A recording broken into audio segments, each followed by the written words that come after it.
ఓం మహాగణాధిపతయే నమః. ఓం గురుభ్యో నమః. ఓం శ్రీమాత్రే నమః. పరమేశ్వర స్వరూపమైనటువంటి జ్యోతిష, వాస్తు మరియు ఇతర అనేకమైనటువంటి శాస్త్రములను మనకు అందించినటువంటి మహర్షులకి నమస్కారం.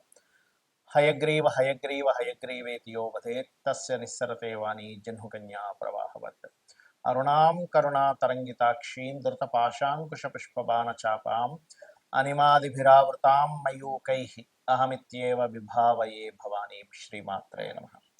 ప్రేక్షకులకి ఆ లలితాంబిక అమ్మవారి యొక్క అనుగ్రహం పరిపూర్ణంగా కలగాలని మనస్ఫూర్తిగా కోరుకుంటూ మనం ఈరోజు చెప్పుకోబోయేటువంటి అంశము ఏమిటి అంటే, చాలామంది నన్ను అడుగుతున్న విషయం ఏంటంటే, ఒక 7వ తేదీ జరిగినటువంటి సంఘటన ఏదైతే రంగరాజన్ గారి మీద చిలుకూరు బాలాజీ టెంపుల్లో ఉండేటువంటి ప్రధాన అర్చకుడు ఎవరైతే ఉన్నారో ఆయన మీద జరిగిన దాడి విషయంలో మనం గతంలో ఒక 15-20 రోజులు, ఒక నెల రోజుల ముందే ప్రెడిక్ట్ చేయడం జరిగింది. అమ్మవారి అనుగ్రహం వల్ల మనకు గొప్పతనం ఏం లేదు, మహర్షులు మనకి ఇచ్చినటువంటి ముండైన ఆస్ట్రాలజీలో ఉండేటువంటి కొన్ని తీసుకొని.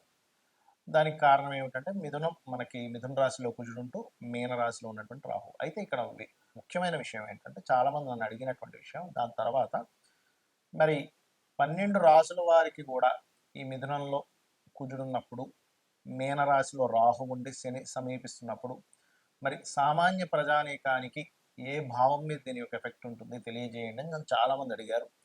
అడిగినందుకు ఈ వీడియో చేస్తున్నాను. ఒక్కొక్క లగ్నానికి అసలు ఏ ఎఫెక్ట్ పడబోతుంది, ఏ విషయాల్లో జాగ్రత్తగా ఉంటే మనకు ఆ ఎఫెక్ట్ పడకుండా ఉంటుంది, ఎటువంటి పరిహారాలు చేసుకుంటే బాగుంటుంది అనేటువంటి విషయాలు ఇప్పుడు నేను చెప్పబోతున్నాను. అయితే ఈ విషయాలు చెప్తుంది నేనైనప్పటికీ కూడా, కానీ చెప్పేస్తుంది సాక్షాత్ లలిత అమ్మవారిగా భావిస్తూ ఒక్కొక్క లగ్నం గురించి మనం తెలుసుకుందాం.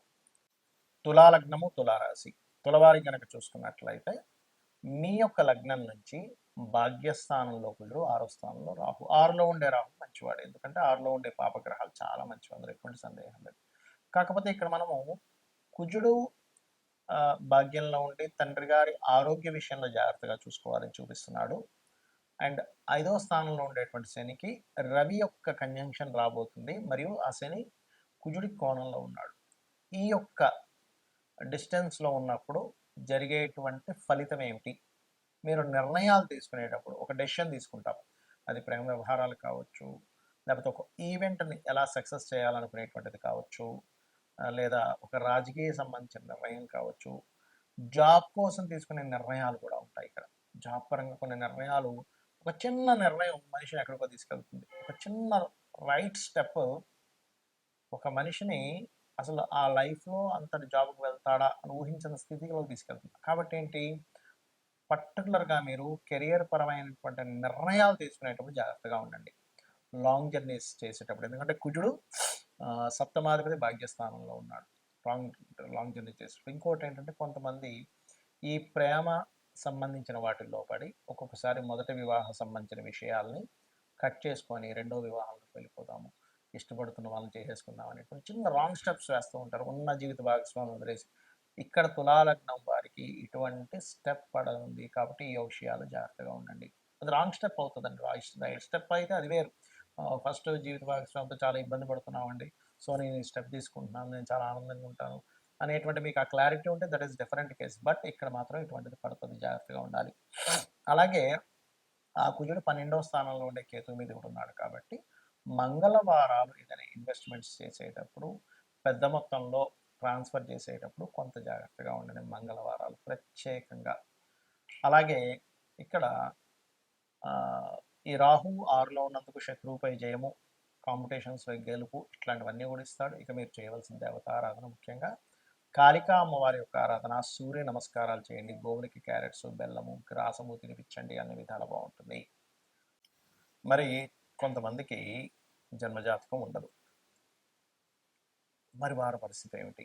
జాతకం లేదండి, మరి మాకు ఎటువంటి వాటి మీద ఎఫెక్ట్ ఉండొచ్చు, యూనివర్సల్గా దేని మీద ఎఫెక్ట్ ఉండొచ్చు అంటే, మనం ఆల్రెడీ ఒక నెల రోజుల క్రితం నుంచి చెప్తూ ఉన్నాం. ఏమిటంటే, అది ఈ తొక్కిసలాటలు కానివ్వండి, ఎందుకంటే మిథునంలో కుజుడున్నప్పుడు సహజంగా జరుగుతాయి, దాళ్ళు ఎక్కువగా జరుగుతూ ఉంటాయి.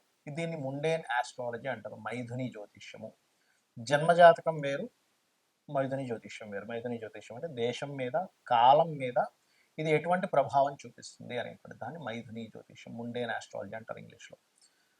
జన్మజాతకం is different, personal chart reading is different. Personal చార్ట్లో మీరు పుట్టినప్పుడు ఉన్నటువంటి సమయంలో ఉండే గ్రహాలను బట్టి అవి ఎప్పుడెప్పుడు ఎటువంటి శుభ ఫలితములు ఇస్తున్నాయి. మీరు ఒక పని చేస్తున్నారు, ఎప్పుడు చేస్తే మీకు అద్భుతమైన ఫలితం వస్తుంది.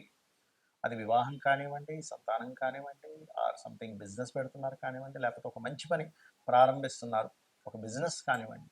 అది ఏ టైంలో ప్రారంభించాలి ఏమిటనేటువంటిది మీ పర్సనల్ చార్ట్ చెప్తే కాలం అనుకూలిస్తుందా లేదా అని చెప్పేది ముండేన్ ఆస్ట్రాలజీ. అయితే ఇక్కడ జన్మజాతకం లేదు, ఇప్పుడు నేనేం చేయాలంటే సింపుల్గా నేను చెప్పేది ఒకటే.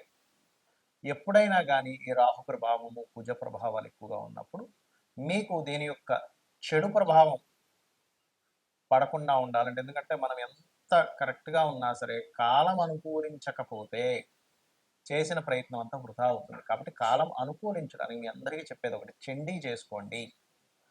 చండీ పారాయణం వినడం కానీ చదవడం కానీ. ఏమంటే చండీ చేయించుకోవాలంటే ఒక 40-50 వేలు అవ్వాలి, రావాలి కదండి మనకి, అన్ని డబ్బులు అంటే నా దగ్గర లేవంటే ఏం టెన్షన్ పడకండి.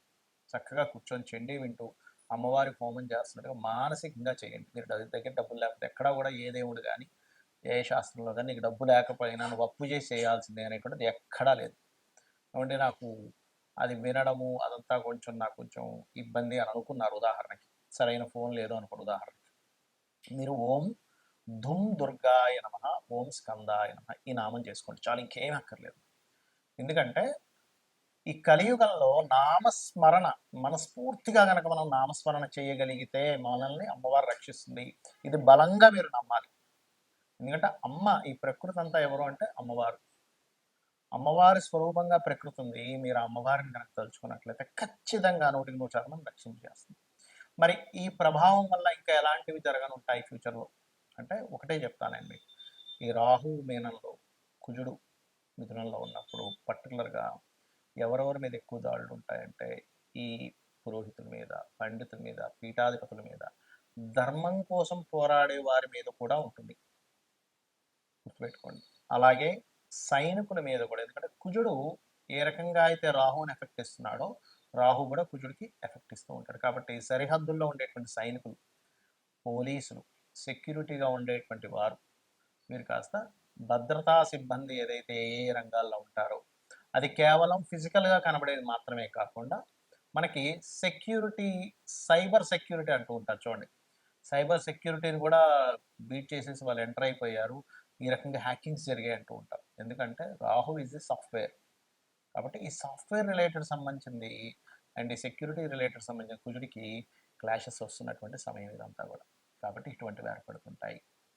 ముఖ్యంగా మే జూన్ వరకు కూడా కొంత జాగ్రత్తగా ఉండాలి. బికాజ్ ఆఫ్ మనకి షష్టగ్రహ కూటమి కూడా రాబోతుంది.